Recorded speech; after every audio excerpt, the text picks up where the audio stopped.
Electric vehicle mobility ઇન્ડેક્સમાં સમગ્ર ભારત દેશમાં 16મા ક્રમાંકે છે।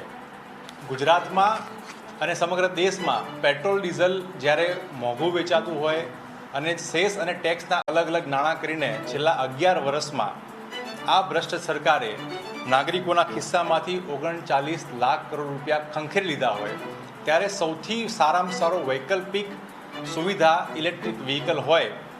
હવે આગામી દિવસોમાં આ સ્થાયી વિકલ્પ બનવા જઈ રહ્યો હોય ત્યારે સરકારની જવાબદારી બને છે કે એની માળખાકીય સુવિધા નાગરિકોને પૂરી પાડવામાં આવે। ઇલેક્ટ્રિક વ્હીકલ મોબિલિટી ઇન્ડેક્સમાં સમગ્ર ભારત દેશમાં 16મા ક્રમાંકે છે।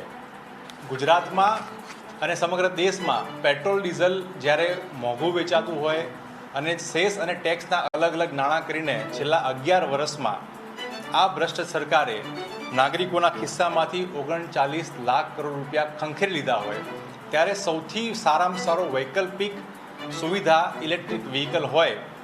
હવે આગામી દિવસોમાં આ સ્થાયી વિકલ્પ બનવા જઈ રહ્યો હોય ત્યારે સરકારની જવાબદારી બને છે કે એની માળખાકીય સુવિધા નાગરિકોને પૂરી પાડવામાં આવે।